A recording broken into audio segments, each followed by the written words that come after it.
परिवर्तन उत्तर प्रदेश में लाना चाहते हैं।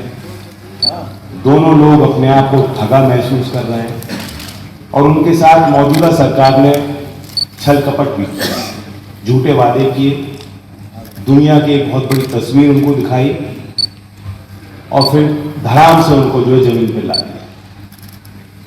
इलाहाबाद की यूनिवर्सिटी में जिस तरह से मारपीट छात्रों के साथ की गई वो तो एक प्रमाण है। बड़े बड़े दावे आपको ठंडी में तब्दील करने की बात करते हैं, शिमला तक पहुंचाने की बात करते हैं, जो कि पश्चिमी उत्तर प्रदेश के लोगों का एक अपमान है। लेकिन सच्चाई यह है कि उन्नाव, हाथरस और अब बुलंदशहर जैसी घटनाएं ये साबित करती हैं कि इनके दावे खोखले हैं। बाबा साहब की इस धरती पर मैं ये भी कहना चाहूंगा कि जो हमने गठबंधन बनाया है उसके पीछे एक सामाजिक समीकरण है।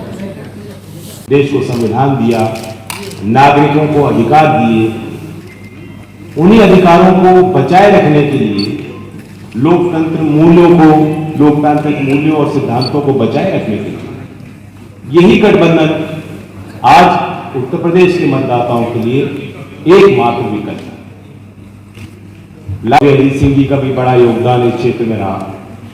आगरा की कनेक्टिविटी को इंप्रूव करने के लिए नागरिक उड्डयन मंत्री के पद पर रहते हुए उन्होंने अनेकों प्रयास किए और अखिलेश जी ने अनेकों प्रयास किए यहाँ की कनेक्टिविटी के लिए, यहाँ के ऐतिहासिक महत्व को आगे बढ़ाने के लिए।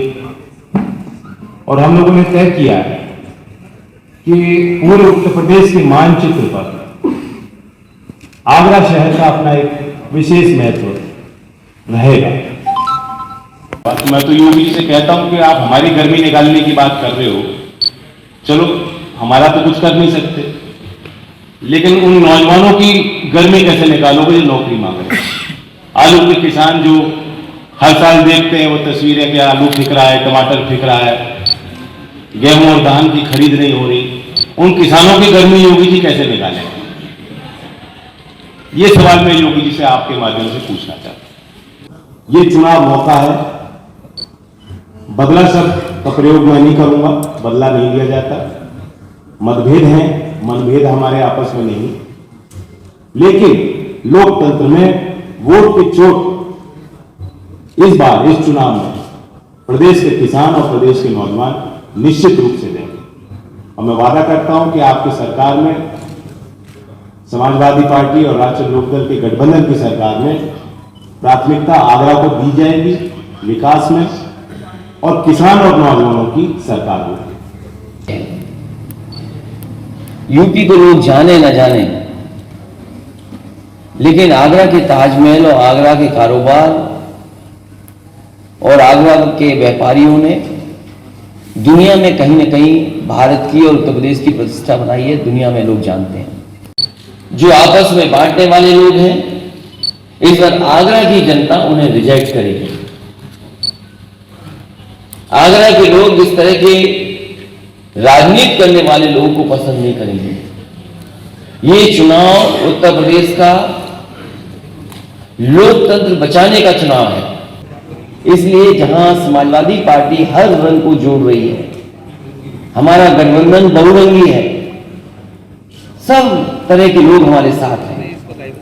ये एक रंगी लोग बाबा साहब का दिया हुआ संविधान उसको भी खत्म करना चाहते हैं।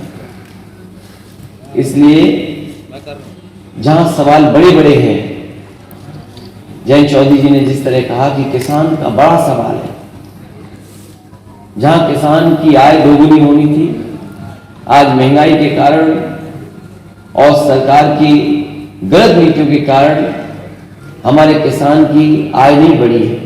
सरसों का तेल जो बहुत गरीब का तेल था, खाना पीना बना लेते थे, आज सरसों की तेल की कीमत कहाँ है?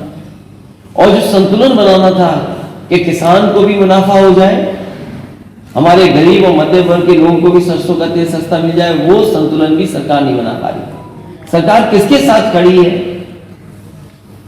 सरकार बड़े लोगों के साथ खड़ी है, उद्योगपतियों के साथ खड़ी है। और ये एक बार नहीं देखा हम लोगों ने, न जाने कितने बार देखा। भारतीय जनता पार्टी कहती है अमृत बजट है। इससे पूर्व में जितने भी बजट दिए, क्या वो जहर बजट थे इनके?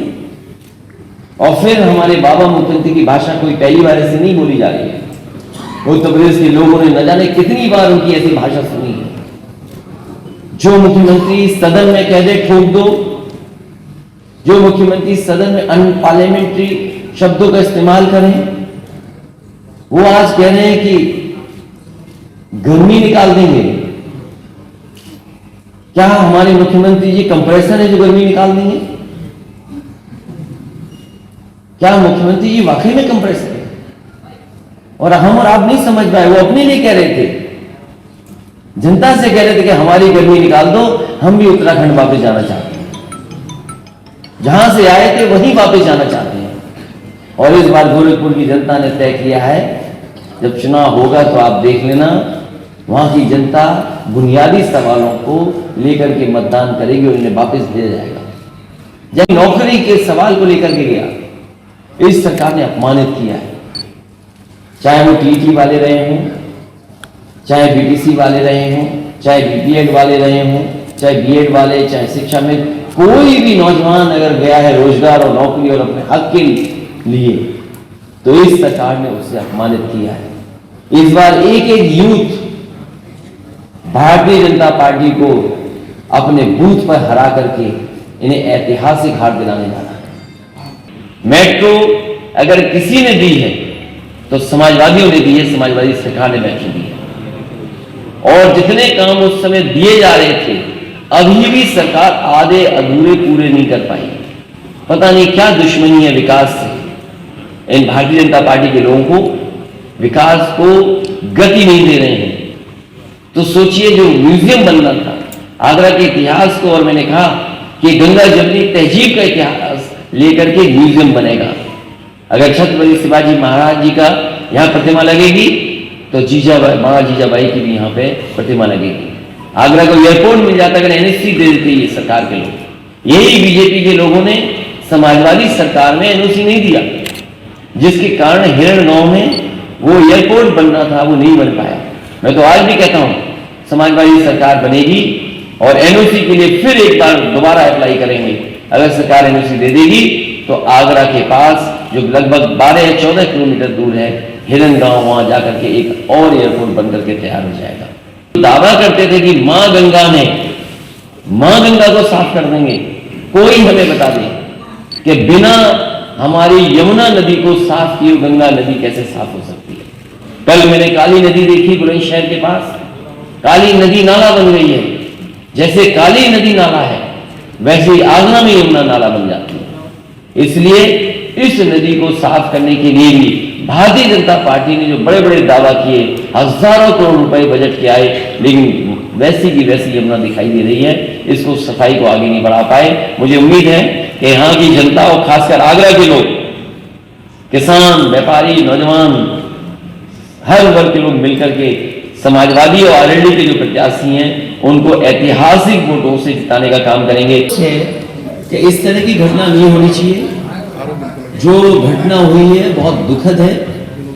जो लोग ये कह रहे थे कि अपराधी उत्तर प्रदेश छोड़ करके भाग गए, गुंडे बदमाश उत्तर प्रदेश छोड़ के भाग गए, क्या छोड़ते समय उन्हें वैसी दिखाई दे रहे क्या?